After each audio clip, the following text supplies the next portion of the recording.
Back. അപ്പോൾ ഇന്ന് ഞാൻ കാണിക്കാൻ പോകുന്നത് എൻ്റെ 10 മണിയുടെ വിശേഷങ്ങളാണ് കേട്ടോ. 10 മണി എന്ന് കേൾക്കുമ്പോൾ തന്നെ എല്ലാവർക്കും ഭയങ്കര ഒരു സന്തോഷം തരും അല്ലേ? എന്തുകൊണ്ടാണ്? ഒരുപാട് ഫ്ലവേഴ്സ് നമുക്കത് തരുന്നുണ്ട്. സമ്മറിൽ ഏറ്റവും ബെസ്റ്റായിട്ട് നമുക്ക് നോക്കാൻ പറ്റിയൊരു പ്ലാന്റാണ്. പ്രത്യേകിച്ച് കെയറിങ്ങിൻ്റെ കാര്യങ്ങളൊന്നും ആവശ്യമില്ല സമ്മർ സീസണിൽ. പക്ഷെ മഴക്കാലത്ത് കുറച്ചൊരു ഡിഫിക്കൽട്ടാണ് കേട്ടോ ഇത് നോക്കാൻ. അപ്പോൾ കഴിഞ്ഞ വർഷം എനിക്ക് മഴയിൽ ഞാൻ വെച്ചതിന് ശേഷം ഒരുപാട് ചെടികൾ എനിക്ക് നഷ്ടപ്പെട്ടു.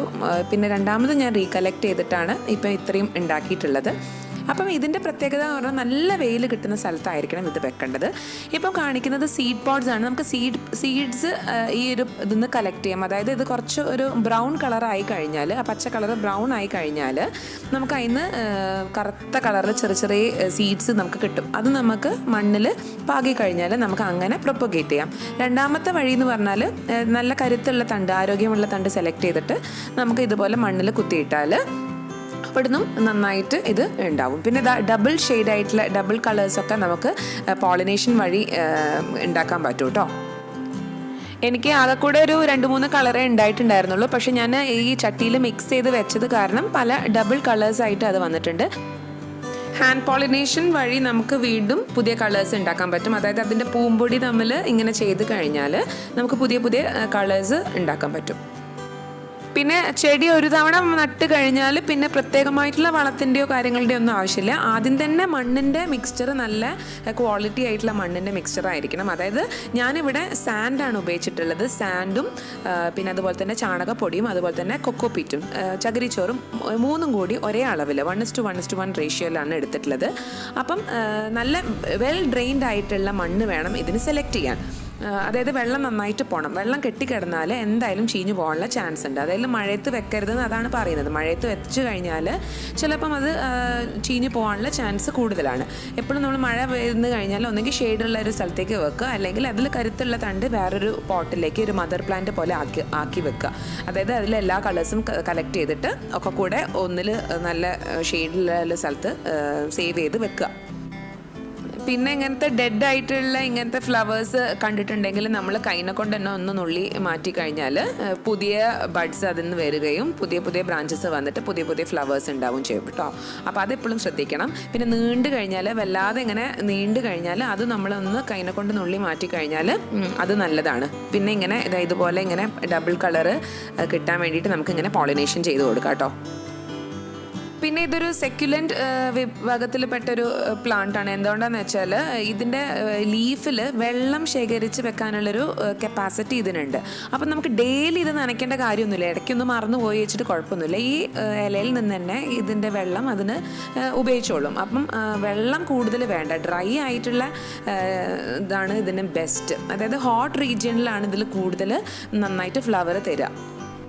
ഈ ഒരു ചെടി നമ്മൾ പിടിച്ചു കഴിഞ്ഞാൽ പിന്നെ സ്പെഷ്യൽ അറ്റൻഷൻ്റെ കാര്യങ്ങളൊന്നും വേണ്ട. അതായത് അത് സ്വയമേ അത് സ്പ്രെഡായി അങ്ങടെ നന്നായിട്ട് സ്പ്രെഡായിട്ട് ഉണ്ടായിക്കോളൂ കേട്ടോ. ഇതുവരെ ചെടിക്ക് അങ്ങനെ ഇൻസെക്ട്സ് വന്നിട്ട് ഡിസീസ് പ്രോബ്ലംസ് ഒന്നും എനിക്കിതുവരെ അനുഭവപ്പെട്ടിട്ടില്ല. എന്താണെന്ന് വെച്ചാൽ ഞാൻ നല്ല വെയിലത്ത് തന്നെ വെച്ചത് കാരണം അങ്ങനത്തെ ഒരു പ്രശ്നങ്ങളോ കാര്യങ്ങളോ ഉണ്ടായിട്ടില്ല. പക്ഷെ കഴിഞ്ഞ വർഷം ഞാൻ മഴ പെയ്തപ്പം വെള്ളം കെട്ടിക്കിടന്നിട്ട് മൊത്തം നശിച്ചു പോയി. അതാണ് എനിക്കൊരു പറ്റിയൊരു പ്രശ്നം. പക്ഷേ ഇപ്രാവശ്യം ഞാൻ എന്തായാലും ഇത് സേവ് ചെയ്തിട്ട് നല്ലൊരു പോട്ടിലേക്ക് മാറ്റി വെക്കുന്നുണ്ട്. എന്നാലും അടുത്ത വർഷത്തേക്ക് നമുക്ക് കൂടുതലായിട്ട് ഉണ്ടാവും.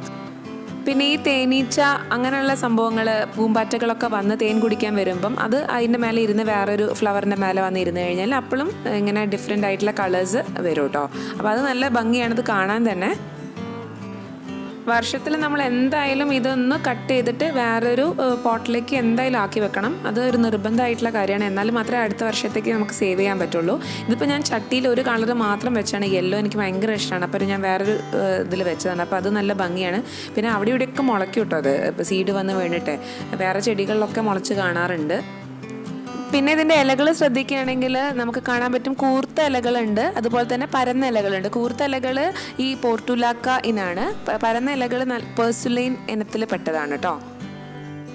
പിന്നെ നമുക്ക് ഈ ഒരു തണ്ടുകളൊക്കെ നമുക്ക് ഈ ഹാങ്ങിങ് ആയിട്ട് ഉപയോഗിക്കാം, നല്ല ഭംഗിയായിരിക്കും. പിന്നെ നമ്മൾ ഈ കുപ്പികളിലൊക്കെ ഇങ്ങനെ ഹോൾസ് ഉണ്ടാക്കിയിട്ട് അതിലും വെച്ച് കഴിഞ്ഞാൽ അത് ഫുള്ളി കവേർഡായിട്ട് ഇങ്ങനെ നിൽക്കും. അപ്പോൾ അതും നല്ല ഭംഗിയാണ്.